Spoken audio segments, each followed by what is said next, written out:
Hello everyone, welcome to our latest edition of the Cleveland Sports Show. I am your host, Darius Sethna. Happy Friday to all of you out there, or happy whatever day it is, whether it's Monday, Tuesday, whenever you're listening to this podcast episode. Today's January 8th, 2021, our second episode of 2021, and our 92nd overall episode of the Cleveland Sports Show. Later in this week's episode, Logan Purcell will be joining me. The Browns, ladies and gentlemen, for the first time in my life, are in the playoffs against the Pittsburgh Steelers, but there's more to cover than just the game. We're going to give you all the details surrounding that. Also, Cavs season's back, and they're above the 500 mark again this season. Cavs definitely showing some positive signs with their young core so far. We're also going to talk Premier League soccer and the standings, how they're shaping up. We're going to get you the latest info on all the matches taking place. So, ladies and gentlemen, sit back, grab some popcorn, relax, and here is our intro to the 92nd edition of the Cleveland Sports Show.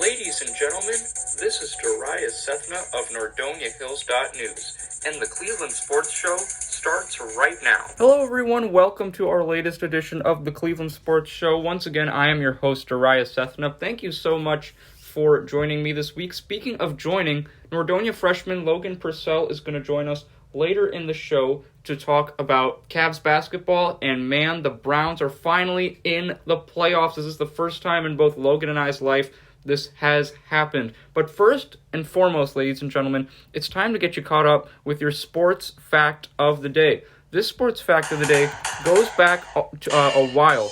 1947 is the year. Today is January 8th, 2021, and on this day, January 8th, 1947, Toronto Maple Leaf rookie, we've got a hockey fact for you. Toronto Maple Leaf rookie Howie Meeker scores 5 goals in a game. Ladies and gentlemen, that was a record. That 5-goal performance on January 8th, 1947 from Howie Meeker was a 10-4 victory for the Maple Leafs against the Chicago Blackhawks. His 5 goals set an NHL record for most scored goals in a single game by a rookie. Truly phenomenal numbers. He had half of Toronto's goals in that game, and he scored more goals by himself than the entire Chicago Blackhawks roster. Now, Howie Meeker was a Canadian hockey player. He played in 1947, 1948, and the 1949 NHL All-Star Games, 3 consecutive All-Star appearances for Meeker. He was also a Stanley Cup champion in 47, 48, 49, and also 1951. So he has 4 Stanley Cup championships to his name as well. He also won the Foster Hewitt Memorial Award for excellence in hockey broadcasting. And in 1998, he was inducted in the Hockey Hall of Fame as a broadcaster. The same year he won that excellence in hockey broadcasting, which was 1998. Sadly, Howie Meeker passed away this past November, November 8th, 2020, in a hospital in Nanaimo, Canada, near the Vancouver area. Howie Meeker passed away. But that was, what a feat. Phenomenal record. 5 goals for a rookie in 1947, Howie Meeker, with a 10-4 win, and they got the W. Toronto Maple Leafs defeated Chicago 10-4. And ladies and gentlemen, that's your sports fact of the week. Let's get you to some Premier League soccer, because it is the standings couldn't get any closer right now. To be more specific with the standings, Liverpool remains atop of the league. They have 9 wins, 6 draws, and 2 losses for 33 points. But hey, second place, Manchester United is right behind them. Man United with a 10 wins, 3 draws, and 3 losses, They're the first team They and Leicester City, third place Leicester City, are the only two teams in the Premier League so far with at least 10 wins. Speaking of Leicester City, they come in at third place with a record of 10-2-5, 10 wins, 2 draws, 5 losses, for a combined total of 32 points. 3 points behind Leicester City is Tottenham Hotspur. And ladies and gentlemen, this is where the true grind of competition takes place in the standings. Tottenham Hotspur, 8 wins, 5 draws, 3 losses for 29 points. Guess who's in 5th place, also with 29 points? Manchester City, 8 wins, 5 draws, 2 losses for them as well. Well, guess what, ladies and gentlemen? Guess who in 6th place has the same number of points? Southampton. 17 matches played for Southampton. They're in 6th place. They have 8 wins, 5 draws, 4 losses, also for 29 points. The Everton's in 7th place. And ladies and gentlemen, guess how many points they have? If you guess 29, it's your lucky day today, because Everton also with 29 points on the season so far. 9 wins, 2 draws, and 5 losses. So, ladies and gentlemen, if we look at it, the point differential between 1st place and 7th place in the Premier League is by 4 points. 1 win for a team is 3 points in the league. So if you think about it, Everton, who's in 7th place, if they got 2 wins in a row, they could easily be in 1st place. And that just shows you how competitive this league is. It's been a lot of fun so far. The standings are showing that, and they are reminding us to always tune in every week. We also have a few more games this week in the Premier League to continue our season. Burnley will be taking on Manchester United Tuesday, the January 12th at 3:15 p.m. That same day, we also have games. Sheffield United will be going up against Newcastle, and the Wolves will be facing off against Everton. Wednesday, Manchester City will be taking on Brighton at 1 p.m. Eastern Time. At 3:15 p.m., Aston Villa will be taking on Tottenham, so make sure you keep your TV on after watching that Man City-Brighton game.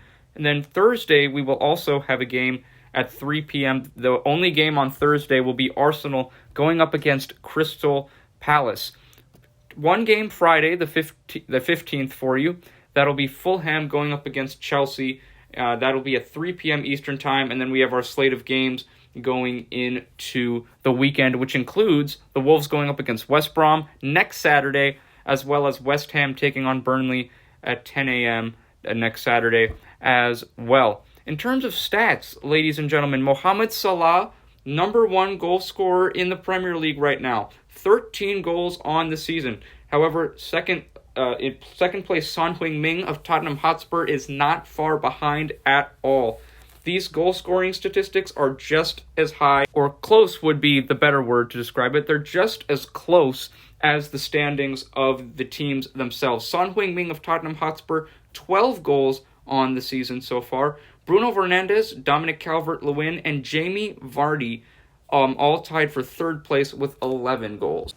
And guess what? Harry Kane is still the only player in the Premier League who has at least 10 assists. 11 assists overall now for Harry Kane. Kevin De Bruyne is definitely catching up, though. He has 8 assists, the Manchester City player. Bruno Fernandes and Jack Grealish tie for 3rd place, each of those players respectively with 7 assists on the season. Now, ladies and gentlemen, that concludes our Premier League news for this week. And now it's time to introduce Logan Purcell to the show. Once again, joining me this week, we're going to be talking about so much. Cleveland Cavs, they're 5-4 on the season right now. They are looking good. I'm liking this young talent. We're going to break down their current road trip so far. They have 1 game left on their longest road trip in the first half of this NBA season. And probably the bigger news, ladies and gentlemen, Cleveland Browns finally in the playoffs. The drought is over. Logan Purcell and I are going to talk about it right now. And here he is joining me this week, Logan Purcell, Nordonia freshman. Logan, first and foremost, thank you so much for joining me this week. We have a lot to break down, but I'm so excited that you're here. Thank you so much. Yeah, there is quite a lot to talk about, and thank you for having me. Oh, of course, it's a pleasure. So Logan, I know all Cleveland sports fans, the number one thing on their mind right now is probably the Browns. But hey, don't overlook on these Cleveland Cavaliers, because right now they're 5-4, Logan.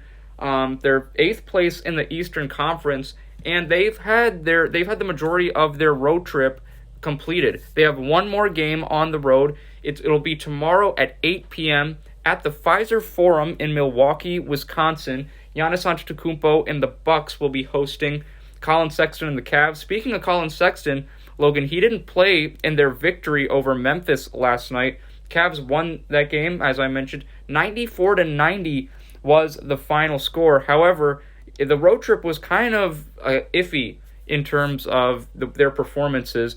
As I mentioned, they lost. We talked about that 20-point drubbing they had in Indianapolis against the Pacers, but they beat Trae Young and the Hawks. That was kind of a big win for the Cavs, 96-91 win. However, they went to Orlando, 2 losses in Orlando. The Cavs and Magic faced this past Monday. Cavs lost by 20 to the Magic, and Markelle Fultz suffered a gruesome injury this past Wednesday in the Cavs' second matchup with Orlando. Cavs got off to a great start in that game, Logan. In the first quarter, they were up 23-15. However, a 19-32 quarter in favor of the Magic. Magic scored 32 points alone in the third quarter and eventually won the game by 11. However, Cavs bounced back, 5-4 now with that after that 94-90 win over a tough, aggressive Memphis team. Logan, what have your thoughts been on this road trip so far? You know, Cavs have had some tough losses, but they've also had some grinded out wins. Is there really a game over this road trip that you've looked at and said that's true Cavs basketball, or is there a game that you've been very disappointed with thus far? So, speaking of the second, Orlando game that they played, and, that you mentioned Markelle Fultz getting injured and that kind of stuff, and a huge lead to kick it off. I'd like to start off with that game, of course, but, based on, you mentioned how they kicked off really hot in that first quarter. Despite how hot they kicked it off, I felt almost like a fatigued sense from that entire team, despite Colin Sexton's blazing speed, he's a killer with the speed, that by far will always be his best aspect. He can shoot the ball every once in a while, but he's the speed guy. Yeah. It reminds me almost like a De'Aaron Fox. And they just weren't getting the kind of shots early that they wanted, or that I think that they should have been getting. And if you look at the box score, you watch the first 10 minutes of that game, a lot of the points are really offensive rebounds and Andre Drummond getting in the paint. Mm-hmm. So and getting up and down the floor and playing defense, they seemed a little bit fatigued in that first quarter based on what I saw. Yeah, and also, Logan, in that game, Isaac Okoro returned for the Cavs. He'd been missing a few games due to a foot injury. He had 10 points in 28 minutes, no rebounds. He did have 2 assists. However, Colin Sexton, the highest-scoring man in that game for the Cavs, with 21 points, 3 rebounds, and 4 assists. And, he looked hurt in that game, that second matchup against Orlando, so it was probably a safe bet for J.B. Bickerstaff to bench him. And honestly, towards the end of this game against the Grizzlies, to me, Logan, was definitely a standout win because the Cavs did not play great at all. We also mentioned Dante Exum. We forgot to mention that Dante Exum's out now. He suffered an injury in the first matchup with Orlando this past Monday. It's a torn ACL, if I'm not mistaken. But Cavs had a very strong quarter last night against Memphis. 27 points alone in that fourth quarter. Larry Nance Jr. to me was the standout guy, Logan. Andre Drummond had 22 points, leading scorer for the Cavs, but Larry Nance Jr. finished second in scoring last night, 18 points in 35 minutes. His three-point stroke is looking fantastic. I love what I'm seeing from Larry Nance Jr., and he's a guy who can handle the ball too. Isaac Okoro has come up clutch in situations that have required him to be clutch. He had the game-winning dunk last night. What was your thought on that win against Memphis, Logan? I really agree with you with the Larry Nance statement. I think that the Cavs were looking for a replacement for Kevin Love, and I think that they've really found this guy in Larry Nance. It's really versatile and quick, very well-balanced rim-running forward in Nance. And I think the fact that, I think he's one of those guys, and he's one of those positions where he's almost an old-fashioned player, if you look at a lot of rosters in the NBA, you don't see a lot of positions that can't shoot the basketball. Yeah. I mean, you're talking about a guy who used to be, grinded out in the paint, Nikola Vucevic, now stepping out and shooting threes. Mm-hmm. So, when I see guys like that shooting threes now, I think, okay, well, maybe you do need to be able to shoot. And Larry Nance, these past couple seasons, has proven that you don't need to be a stroker from downtown just to be able to be productive and efficient in this league. So, but now that he's finally getting that shot, I think that this starting lineup and even the bench is going to get a lot more dangerous. With Nance leading either helping out the starters or leading that bench group, whatever Bickerstaff decides. I think that is a huge factor, and I loved the win, even though John Morant didn't really get a lot of playing time, or I don't even think he played in that one. Yeah, he didn't play at all. He's been injured for a few weeks now. Suffered an injury against the Nets a few weeks ago over our winter break. But another game that really stood out to me, Logan, was from this past Saturday, January 2nd. Cavs defeated the Atlanta Hawks, and we were raving about the Atlanta Hawks and how great Trae Young was. I think Atlanta is definitely trending in an upward direction right now. And the Cavs, they didn't have a great start in Atlanta this past Saturday. They were outscored by 10 in the first quarter. They actually gave up 35 points alone in the first quarter, but they stayed poised, and they scored 52 points in the second half, 26 points in each quarter. They eventually, another grinded out win, they defeated Atlanta by 5. And, I thought Atlanta was a quality basketball team, but the Cavs, they showed some strength of their own. So after that Hawks loss, the Hawks are now 4-4, Logan.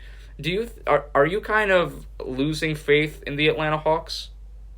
Well, I mean, same with, we've talked about it in, a lot, and it's been mentioned, but it's really early in the season. I mean, come on, the Knicks were, 4-3 a couple nights ago. Yeah. And, I mean, it's the New York Knicks. I mean, they're probably they're almost one of the guaranteed top 5 picks in the draft this year. Well, right now, Logan, they're actually, didn't mean to interrupt you, but I just want to say, they're 5-3 right now.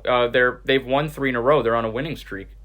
Yeah, Fifth in the East. That's exactly the kind of the stuff that I'm talking about. I mean, I don't think, and not to push any Knicks fans away or anything like that, but right. The Knicks are not a playoff team. Mm-hmm. They won't be a playoff team, not for the next 2 years, in my opinion, unless they pick up some insane free agent in the next couple seasons. But it's too early in the season to tell. But I have lost the idea that the Hawks could be a higher seed in the playoffs. Yeah. The idea that maybe they could slip into that top 5, I kind of have lost that. Because, I actually thought that if Trae Young and John Collins really, took that next step, I figured they could maybe slip into the top 5 and be up with the teams like, the Sixers and the Celtics. Right. But, I've kind of lost that faith. I've thought more, same with how I feel about the Cavs, 7-8 at best. And, too, Logan, the Milwaukee Bucks also, they're 5-3. They're not, we've always, these last couple of years, Milwaukee has just, destroyed the record books in terms of overall regular season records. I mean, this is usually a 60-win team we're talking about. And, right now, they're mediocre, 5-3. Cavs are going to play them tomorrow at Pfizer Forum on the road in Milwaukee. And I definitely believe the Bucks are going to win that game. But, they're 6 in the East. Boston, Indiana, and Orlando have a better record than them right now. So what are your thoughts kind of going into this preview, as we preview this Cavs-Bucks game? What are your thoughts on the Bucks, Logan, so far? The Bucks are one of those teams, in my opinion, that are very hot and cold. They're not exactly a team that is going to be unbelievably consistent. I think they've kind of done similar to what the Cavs did in 2016 or 2015 when they brought LeBron back, and yep.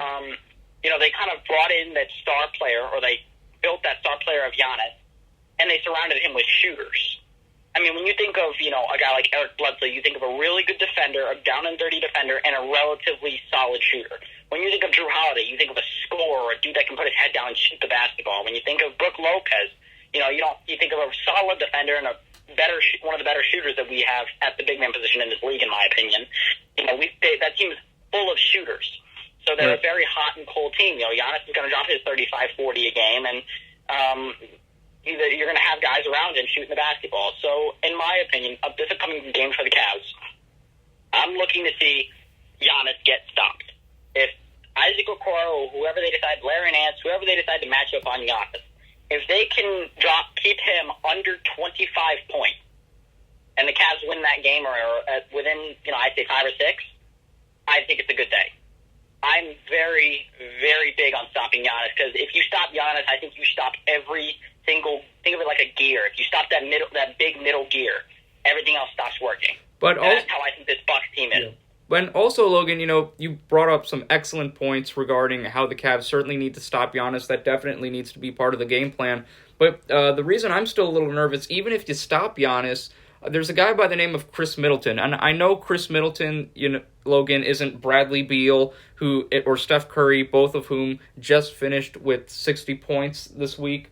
So I want to congratulate those two. That is phenomenal. Steph finished with 62, Bradley Beal with 60 this week. Amazing. But going back to Chris Middleton, he's a streaky shooter, Logan, and he's got some ball handling skills. So, yes, you can contain Giannis, but I think that you also have to give some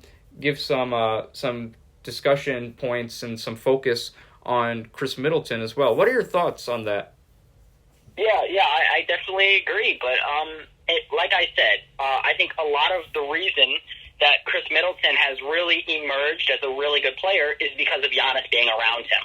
So, Giannis is almost, unless, you play teams like the Lakers or you play teams like the Nets, I think this year, we haven't seen the matchup yet, of course, but I think seeing the matchup of Kevin Durant guarding Giannis, and I'm talking about teams like Lakers and Nets, guys that can guard Giannis and relatively contain him one-on-one, guys like Kevin Durant, guys like Anthony Davis, those kinds of guys who have the length and the speed to keep up with him and defend him. I don't think that Chris Middleton is going to perform very well because I think a team like the Cavs is going to have to force a double team. Right. You can't let Giannis will dominate a one-on-one opponent every single time you give him the basketball.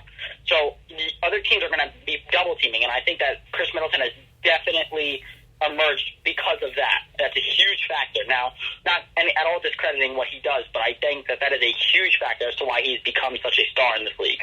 Absolutely. I'm really intrigued to see this Cavs-Bucks matchup. Ladies and gentlemen, that matchup between the Cavs and the Bucks will be tomorrow at 8 p.m.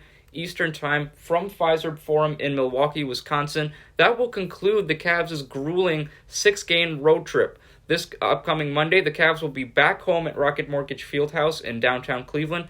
Memphis Grizzlies will be in town. This is going to be great. What I love about this new schedule, Logan, despite during COVID times, is a lot of these teams are, playing each other multiple times in the same week. I'm not a Grizzlies fan, but I swear, Logan, I've seen the Grizzlies play like 5 or 6 times already this season because they've played the Celtics, they've played the Nets, and now they're going to play the Cavs back-to-back, basically.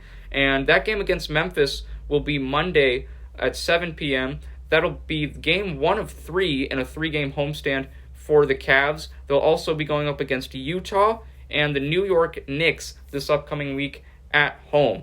Logan, I wanted to get into that schedule I was talking about. Do you think that schedule, what I was talking about, how teams see each other a lot more in the same week, is that going to be an advantage or a disadvantage as the season progresses? What do you think?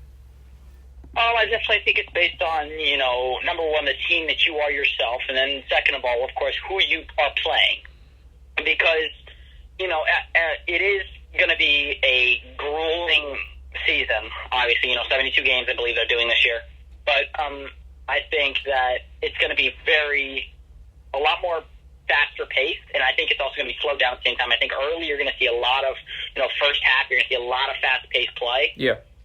But I think, that first game is going to be super quick, but that second game and that week is going to be super slow. You're going to see a lot of what you see in the playoffs, a lot of half-court basketball, sets, things like that. Right. Which, based on how the game has evolved in the past decade or so, it used to always be like that. Now you don't see, I would say every other possession or every 2 possessions there's a fast break. But I don't think it's going to continuously be like that because the opponent is going to be looking to slow the ball down. Because if you're playing the same team more than once, you're going to probably end up being fatigued from playing that same team because, you play a team like the Cavs. Yeah. The Cavs are a physical basketball team. You want to play that Cavs team twice in a week, you're going to be beat down. You're going to be tired. It's going to be time to slow it down, run your plays, shoot the basketball. Well, I think it's going to be interesting to watch, but I think you're going to really see the best scorers one-on-one in the league really play basketball well. Cavs are, great point about the schedule there, Logan. And speaking of schedule, Cavs are going to have some tough teams coming within these next few weeks. They're obviously, we mentioned the grit and grind Grizzlies. They'll also be facing the Utah Jazz, who are always a dark horse in the Western Conference. They're going to be facing off against the Wizards, who, yes, they've struggled this season, but that doesn't mean their level of firepower has decreased.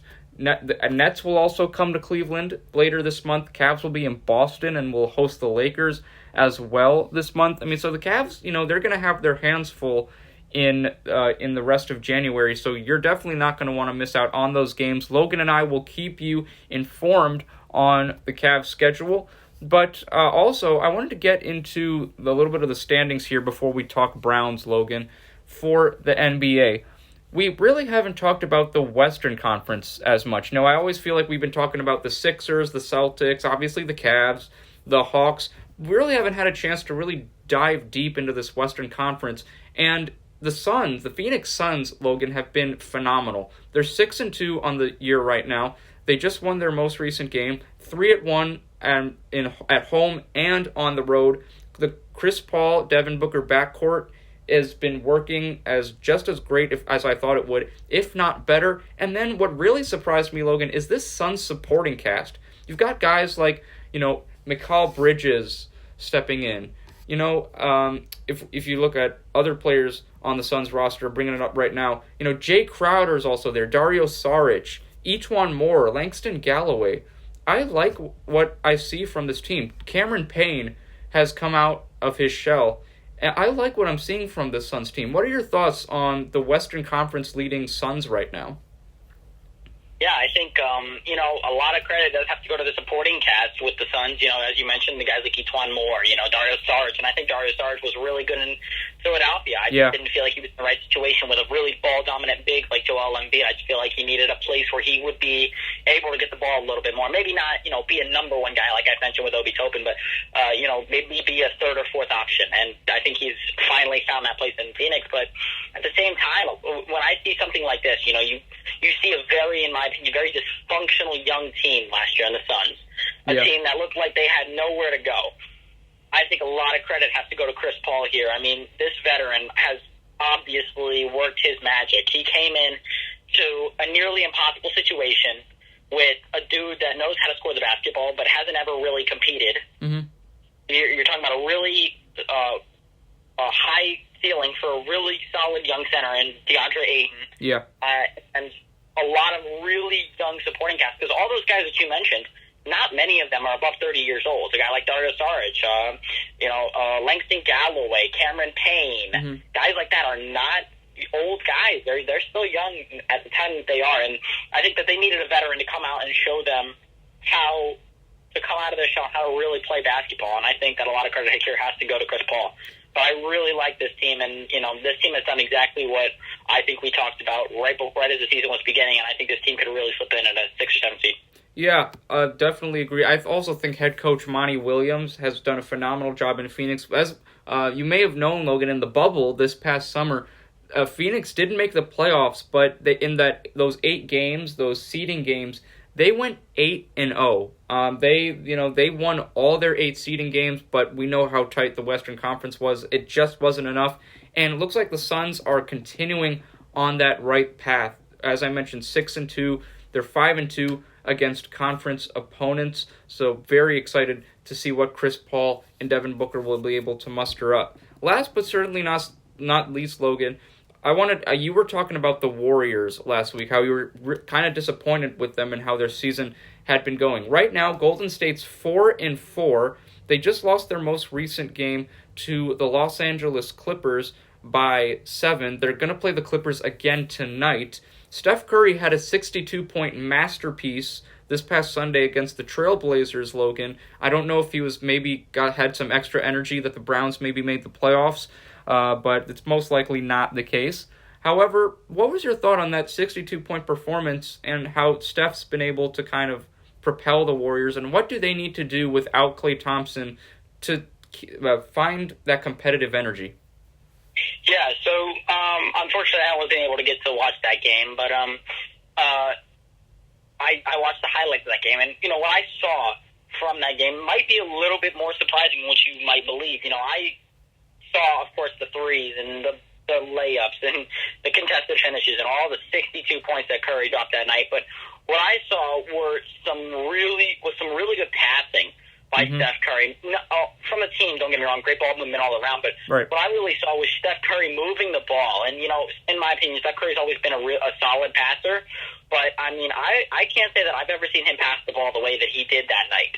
And that really kind of is a testament to his character, and they are riding the hot hand, but, he's still finding a way to get the ball to his teammates, which is a lot of credit to him, but I think that is a sign that maybe he was just waiting to find a chance to really become that playmaker that he's always needed to be. Yeah. Because when he had KD and when Draymond was in his prime, and even Klay Thompson, don't get me wrong, Klay Thompson has always been a great catch and shoot guy, but he could still make his own play off screens and things like that. But guys like Kevin Durant and Draymond Green used to be able to get their shot off the dribble.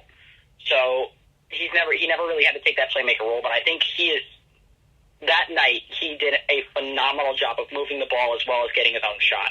So, of course, the 62 points was absolutely insane, but I think the passing was just as impressive in that game. Yeah, we as Steph Curry, we love seeing the guy shoot. Obviously, probably the greatest shooter of all time in the history of basketball. But one thing we tend to overlook is always his movement without the ball. Even when Kevin Durant was in Golden State, his movement off the ball was really something to behold. That's why he was able to get so many threes and so many shots, open shots as well, because of that quality movement without the ball. Then you just add the basketball intelligence of Steve Kerr.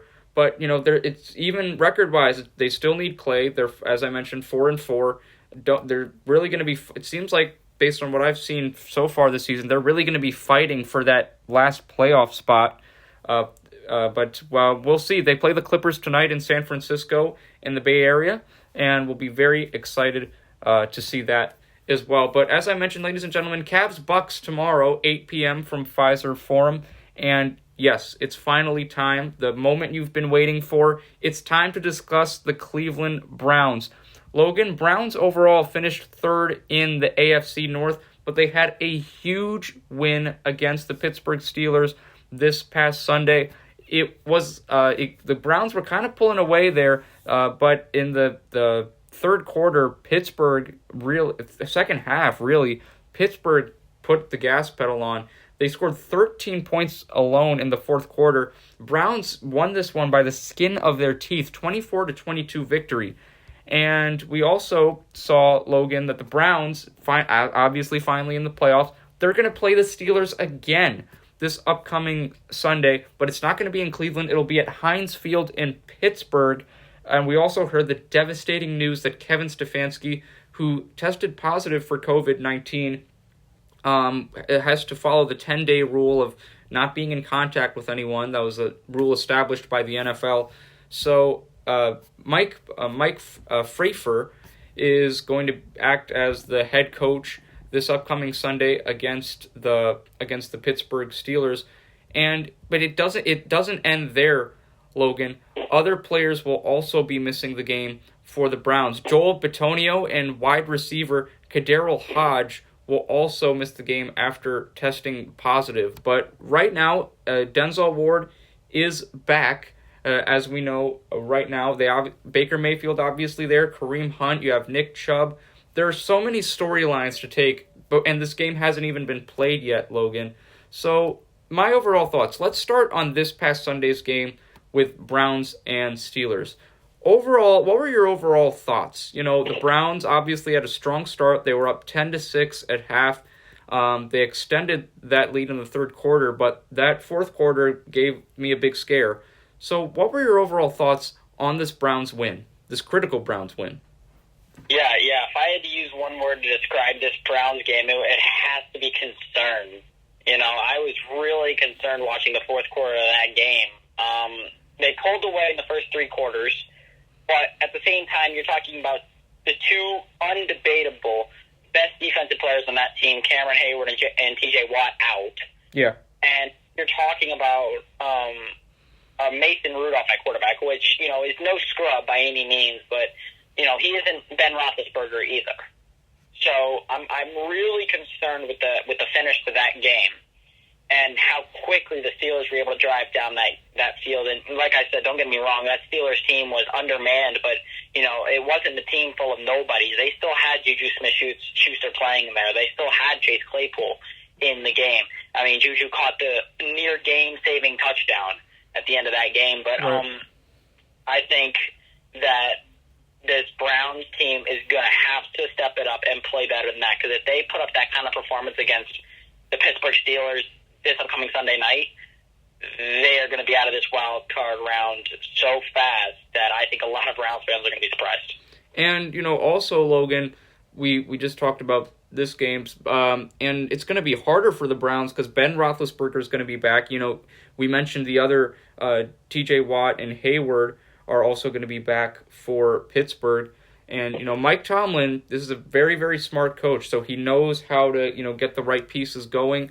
I expect Juju Smith-Schuster to really come out of his shell this weekend.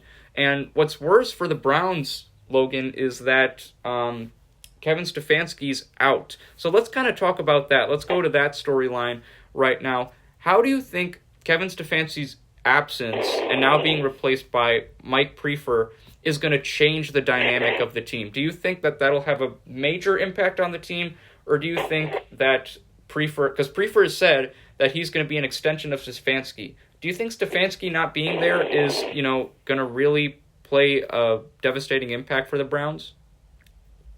Yeah, I do. I think Kevin Stefanski is a huge piece of the Browns offense, and of course the defense, is a big piece too, but I don't think Kevin Stefanski has as big of an impact on the defense as the offense. I think, in my opinion, Kevin Stefanski is just as big a piece of that offense as Baker Mayfield is himself. Because Baker Mayfield isn't Baker Mayfield without Kevin Stefanski. I think that, Baker taking that next step in playing a little bit better as of recent, which has been quite obvious, and just from simply watching the games and even looking at the numbers, you can tell. But I think that's a huge nod to Kevin Stefanski, and I think he's, in my opinion, coach of the year right now. I mean, he brought this 8-8, Browns team up to 11-5. Right. And he brought them to their first wild card in 18 years. And I think that is a huge accomplishment for him. So I think that it is going to be a huge loss for this Browns offense. And I'm really interested to see, the new head coach. And I know, as you mentioned, he talked about how he's going to be an extension of Stefanski, but I don't really care what he is, because he's not Kevin Stefanski. And to me, that's what matters, is if, you don't have that guy that's coming in grinding you in practice. He's grinded through these past 17 weeks with this team. It's not the same. And, also, Logan, Mike Prefer has not had a lot of time to coach the Browns themselves, with all these quarantine procedures of COVID-19 and the team not really being able to gather together, have a large gathering, to be more specific. It's really going to be tough for Mike Prefer, but from what I've been hearing, he's up for the challenge. He's ready to go. I guess one benefit is that in Heinz Field, I was with my grandfather and my grandparents. They live in Pittsburgh, so they're obviously huge Steelers fans, and they were telling me about, how Heinz Field is basically empty. No one can go in Heinz Field in Pittsburgh. So you're not going to have those rowdy Steelers fans with their terrible towels, and it's not going to affect the Browns psychologically because they're not going to be there. So that's also, a positive you can look at for the Browns. Also, I wanted to get your thoughts on this real quick, Logan, as well. The two players, Joel Bitonio and Kadarius Hodge, also will not play. Do you see that being a big loss for Cleveland at the end of the day against Pittsburgh? Yeah, I do. As well as I mentioned, Kevin Stefanski, it basically made Baker Mayfield the player that he is right now, which I believe is about as true as anything. I think guys like on that offensive line, like Joel Bitonio, made Baker Mayfield who he is, because last year you saw Baker, I called him Happy Feet. even when he wasn't pressured, it seemed he was rolling out every single time, but that's just kind of almost habit. Yeah. Because it happened, 75% of the time he was getting rushed. You watch the game, he's not getting rushed every time, and he's learned to sit in that pocket and take the hit because he's not afraid to get hit every single time because he knows that it's not going to be every single time. So I feel like he's learned a little bit better to he's willing to sit in the pocket and make those throws, and that's, again, a huge nod to guys like Wyatt Teller, Joel Bitonio, and the rookie Tristan Wirfs, and guys like that. So I think the loss of Bitonio is going to be absolutely huge, just as well as Stefanski. And as for Kadero Hodge, I was really worried when OBJ went out this year, as I mentioned. When he first went out, we talked about it. But this guy, Kadero Hodge, has really stepped up and played well along guys like Jarvis Landry and Rashard Higgins and Donovan Peoples-Jones. He's played really well as that fourth guy. And the Browns are really popular for their 4 or 5 wide receiver sets. So I think that his absence is going to be pretty impactful for that offense as well. Yeah, definitely. This is going to be tough for the Browns, but hey, Baker Mayfield's back. Most of the big names that you Browns fans know will be playing this upcoming Sunday. They will be suiting up, and the game will be on NBC.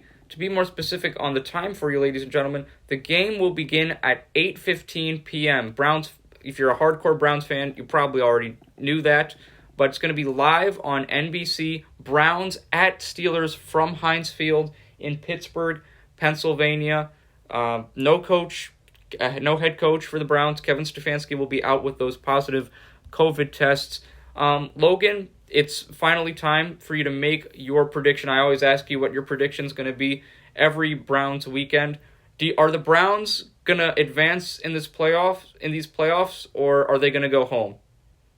Well, yesterday I was talking to a friend about the game, and she was like, all right, well, what are you going to say? And I was like, I think there's going to be a big Steelers win. The last Brown game really concerned me. But since then, I have decided to change my mind, and I'm going to take the Browns in this one in a 28-24 victory over the Pittsburgh Steelers.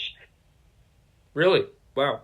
Yeah, because I think that the run game Nick Chubb knows that it's time to release the beast, if you will, and really run that football down the throat of that Pittsburgh Steelers team. And in my opinion, I don't even care who's stopping him, because there really isn't any stopping Nick Chubb when he's playing at his best. And I think that is going to be exactly what needs to happen. And I think Baker Mayfield's going to make the throws that he needs to make, and that's going to be that. So I'm going to take the Browns 28-24. So even though because the last time, wanted to mention this too, Logan, the last time the Browns were at Heinz Field was on October 18th of 2020.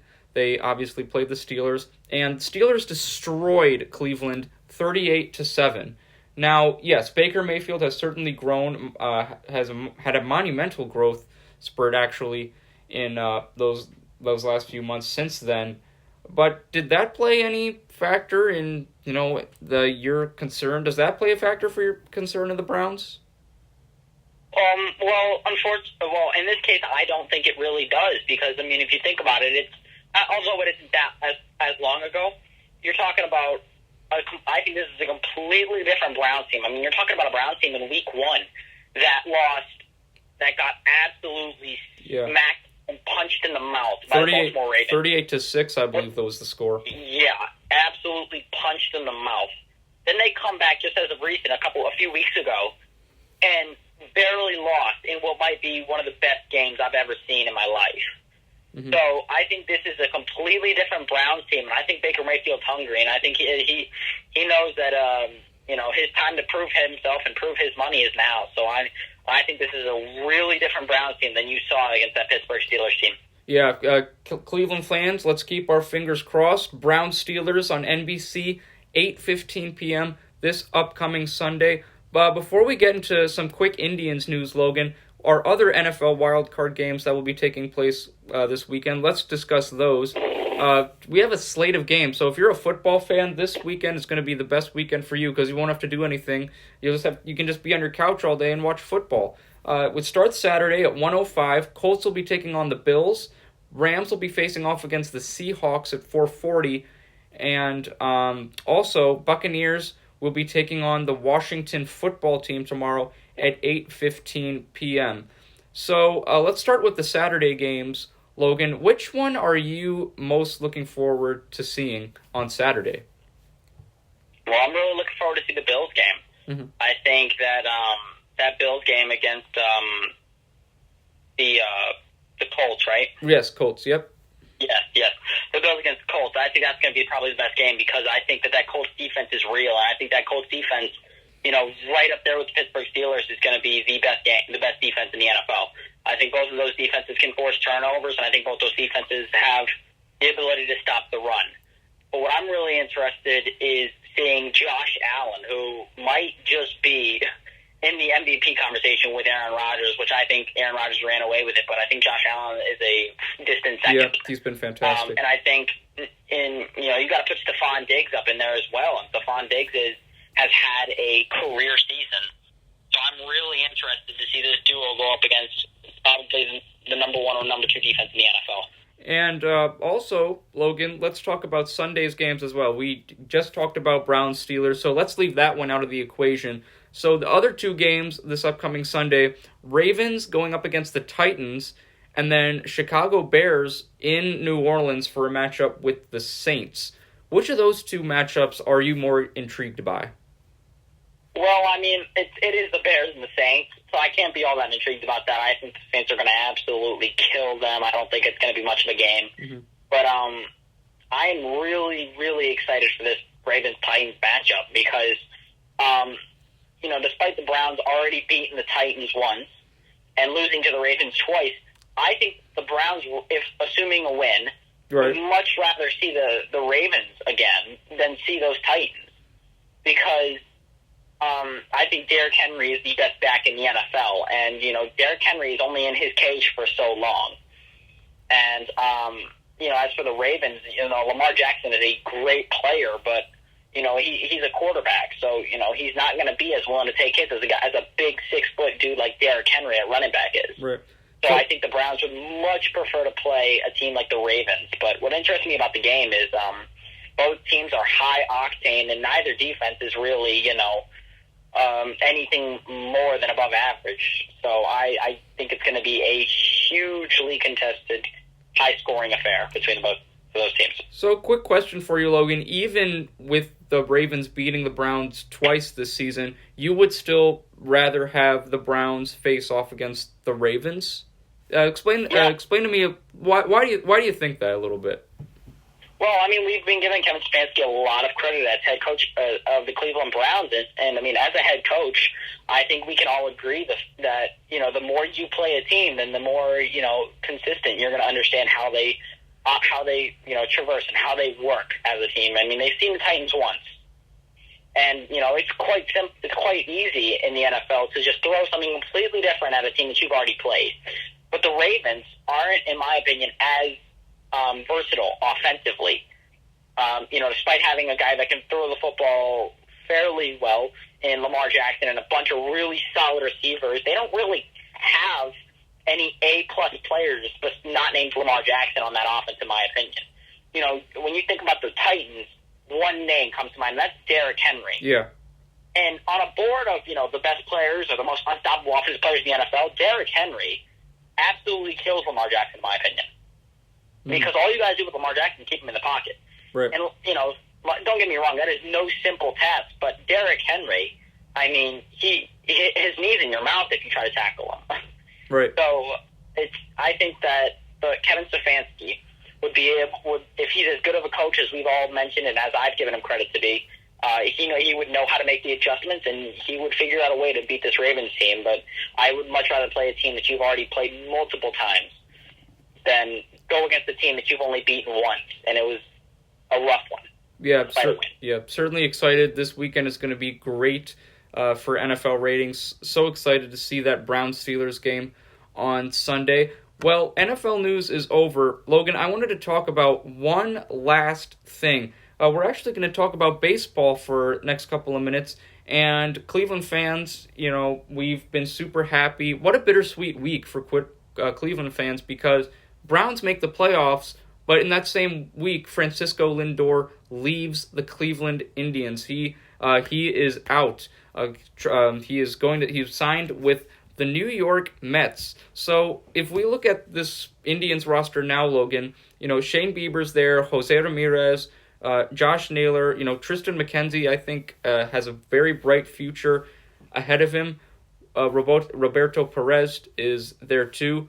So, what do you think now? Just give a little, what are your thoughts on this Indians roster heading into next season? Well, in the shortened season that we had this year, I think that the Indians played pretty well based on what their expectations were. I mean, they were a playoff team. They unfortunately got taken out by the Yankees early, but I think this was a pretty solid team compared to what they were expected to do. And I think Francisco Lindor was the biggest piece to that.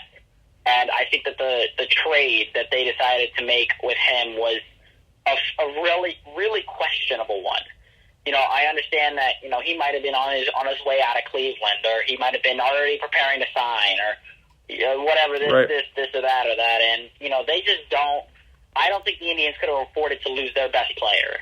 And, Jose Ramirez is a great player. Guys like Roberto Perez, Shane Bieber is one of the best pitchers in the league. But, I mean, I don't know if you can really say that there is another shortstop that is really up there with Francisco Lindor. There's a lot of great players in the MLB, but Francisco Lindor is he's really, really good, and I don't know if they got enough value back for him. So do you think it's now rebuilding time for the Indians, or do they still have some should they have some playoff aspirations with this roster?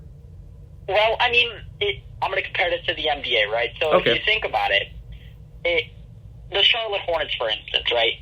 The Charlotte Hornets could have playoff aspirations this year. Right. Unless, in my opinion, you're built like the Knicks and you have virtually nothing. Right. Then I don't think that you can say that it's rebuilding time until you've got proof. If they have an awful season this upcoming season, and then it's time to blow it up. Mm-hmm. But if you make the playoffs again at a lower seed, maybe you make another blockbuster trade and you're one or two moves away from a playoff spot. Mm-hmm. Yeah, definitely interested to see. We'll obviously talk a lot more about the Indians when their season begins in the next few months. We'll see what the MLB does in terms of COVID protocols and all that stuff. But I was so happy we could at least see the Indians last season despite COVID. So, Logan, that concludes our latest episode of the Cleveland Sports Show. Thank you so much for your time. I know we always, I go on and on a lot, but I really appreciate you always having great answers and great analysis. It really has elevated this show to a much higher level with you being here. It's great to have another voice to talk to. And also, I wanted to say, Ben Hirsch, I actually do some basketball broadcasts with him, and he told me how great of a three-point shooter you are. So I just wanted to say congratulations on that too, as well. Thank you. Yeah, I have a great time on the show with you. So thank you for having me. Yeah, it's always a pleasure. Logan, have a terrific weekend. Go Browns, and thank you so much again for joining me. Yeah, thanks. Take care. And ladies and gentlemen, that concludes. That concludes our latest edition of the Cleveland Sports Shows. And you were probably just thinking after I said that, Darius, please, no, I love this show. I never want it to end. It's like a 12-pack of donuts. I just never want it to end, pretty much. That's not the case, ladies and gentlemen. Although this episode is ending, I still have so much more to offer you from past episodes. If you're on NordoniaHills.News, ladies and gentlemen, make sure you just go to the Contributors tab. And my name is the third one down. It's Darius Sethna, spelled D-A-R-A-Y-U-S-S-E-T-H-N-A. Once you click on my name, you'll be able to see all the work I've done in the Nordonia Hills media community these last 3 months. I wrote an article a couple weeks ago about the Cavs and how they're preparing for their 2020-21 NBA season. I also have past episodes of the Cleveland Sports Show on there where Logan Purcell and I discuss the hottest topics in Cleveland sports. You can also find all of my work on my Twitter page. Just go to Twitter and type in my Twitter handle, which is @NordoniaSports. From there, you'll be able to find all my work. I post all my broadcasts to Nordonia Boys Basketball there as well. So you'll be able to see my commentary along with a couple other students from the Nordonia Hills Media Group who join me for those broadcasts. I've had William Bussey and Ben Hirsch join me. They do a fantastic job as well. Ladies and gentlemen, that concludes this week's episode of the Cleveland Sports Show. But make sure you check in very soon. We'll have another episode posted for you, and we'll talk about the Browns, and hopefully they move on. But we'll see. We'll also be talking about more of the Cavs and their season as well. Ladies and gentlemen, have a terrific weekend. Go Browns. Keep your fingers crossed. Have faith. We can beat the Steelers. Ladies and gentlemen, as I mentioned, this is Darius Sethna of NordoniaHills.News. Take care, everyone, and have a terrific weekend.